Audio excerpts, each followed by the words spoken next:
goddamn way. Have any of y'all seen the movie Inside Out? I remember watching the first one around the time it came out, and don't get me wrong, it was a solid movie. However, I still feel like something was missing from the movie. But just like a hot iron, I couldn't put my finger on it. Then I realized what it was. There was no pain emotion present in the entire movie. How are you gonna produce a movie encompassing the emotions of a teenage girl and not include the pain emotion? They got the nerve to have a character named Enderman.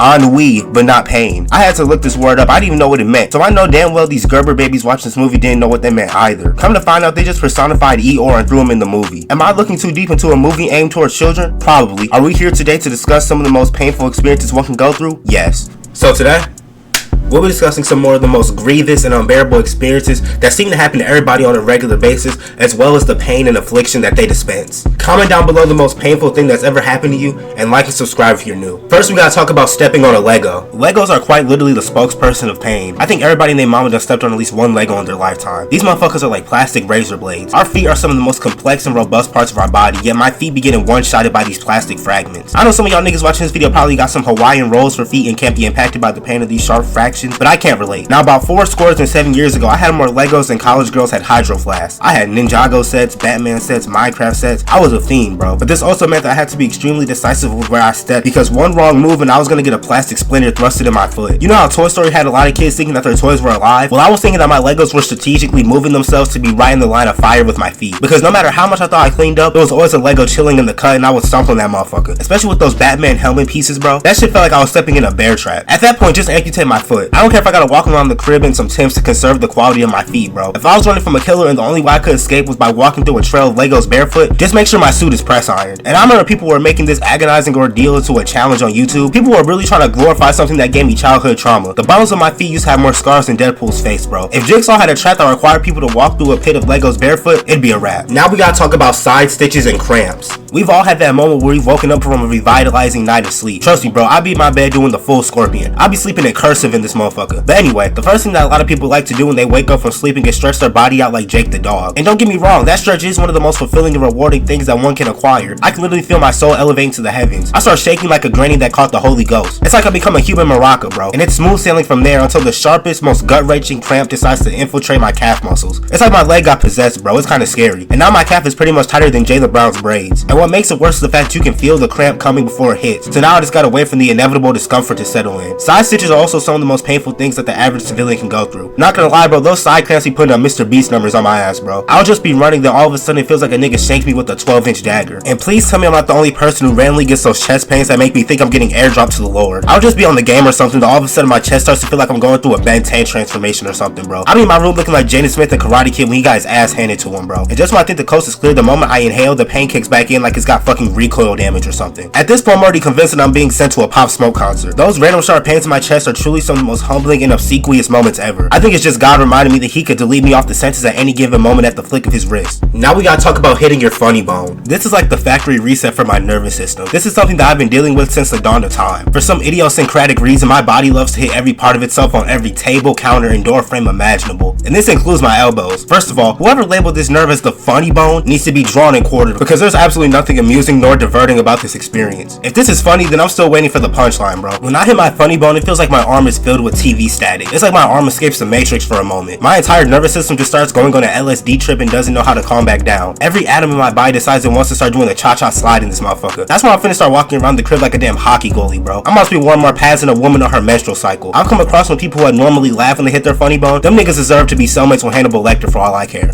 Now we gotta talk about getting soap or shampoo in your eyes. Now I know that some of y'all got snow globes built into y'all heads, but for those who actually cleanse their scalp, getting shampoo in your eyes is unendurable. That shit turns me into Fetty Wap real quick, bro. Like at this point, my eyeballs are getting cleaner than my hair. I literally try to seal my eyes shut like a jar of pickles, but alas, my eyes still end up burning like Gucci third leg. I know my eyes got about 10 HP left, and then I try to make sure that my hands have absolutely no remnants of shampoo before I start rubbing my eyes, but I just end up making it worse. Not to mention the fact that I damn near break my neck falling out the shower trying to reach for my towel. The shampoo and conditioner bottles start falling all over the place. It's just an all-around disheartening experience. There's also also been times where I've been lathering myself in soap and somehow some suds fly into my eyes like some fucking Angry Birds or something, bro. Now my eyes feel spicy as hell. At this point, I can't even open my eyes and just have to sit and wait for the pain to dissipate. Now we gotta talk about pinching your skin with a zipper. This one personally gave me PTSD that still lingers to this day. I remember when I was a kid, I was struggling with the zipper of my winter coat. I was over there sounding like a fucking DJ, bro. So my mom, as any parent would do, tells my older sister to help me with the inconvenience. Now I wasn't really tripping because I expected her to be meticulous and circumspect, but I guess she got possessed by the spirit of Tommy Lister Jr. or something, because she zipped that zipper with so much tenacity and robustness that it almost decapitated me. She almost gave me one of those dumbass neck tattoos that people have been getting. Ever since that day, I've been taking 3 business days to zip up my zipper. I ain't taking no chances, bro. And even still, I always keep a small section of my coat unzipped. Now I've been lucky enough not to have caught the family jewels in the zipper of my pants, but I send my deepest condolences and solicitude to the niggas that are walking around here nutless. Now we gotta talk about dropping your phone on your face.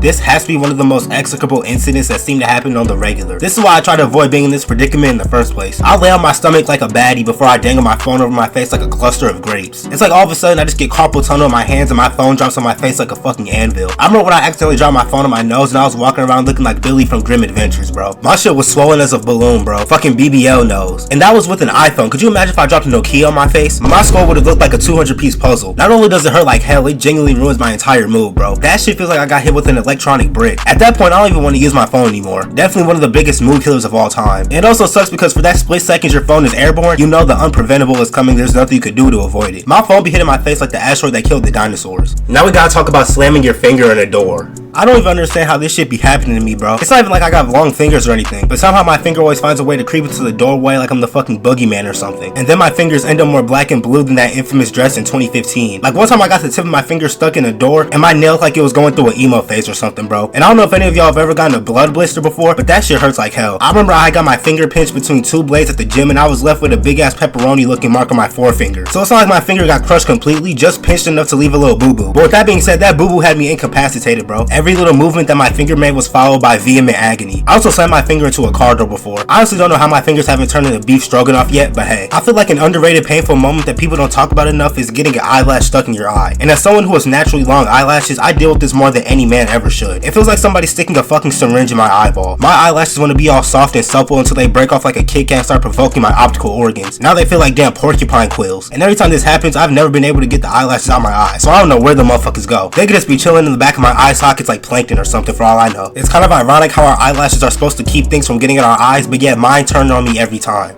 Now we gotta talk about getting hit in the gonads. This is the instance that is universally felt by every man walking planet Earth right now. No matter your race, age, religion, income, or shoe size, every man watching this video can feel the affliction stemming from this photo right now. Now I've never been Steven Adams before, but I've had my fair share of run-ins with the ball busters. I mean, not the ball busters, like the ball buster. Whatever. Finally, we gotta talk about pulling off a band-aid. I don't know if I'm the only person who feels like this, but why does it feel like band-aids either fall off at the slightest movement or they're literally made out of fucking Gorilla Glue and you can never take them off? In my experience with most band-aids, they literally become molded to me like the motherfucking piece of resistance or something, bro. And when I try to pull it off, half my skin comes off with it. But I think that's gonna wrap everything up for this video, man. Comment down below the most painful thing that you've ever been through or that you experienced. Like, subscribe if you're new, join the family. We're going crazy. 2025 takeover is in full effect, baby. Thank y'all for rocking with me. If you missed the end of the video, thank you for watching all the way through. If not, you know what I'm saying, I still love you. But yeah, just, you know, let me know what else y'all want to see from me in the future. I know I've been gone for like what, 2, 3, 8, 7, however long I've been gone, bro. Thank y'all for, you know, just rocking with me. And, you know, I hope to not be that gone that long again. But yeah, just thank y'all for rocking with me and just sticking with me through and through, you know, through the ups, through the downs, you know. But, you know, summer coming up, I hope to give y'all some heat, some really great content, and I'm just blessed and honored to be able to make these videos for y'all, bro. So, but with all that being said, I hope this video finds you in good spirits. I'm ggrimey. It's been real. I'm out. I love y'all. Peace.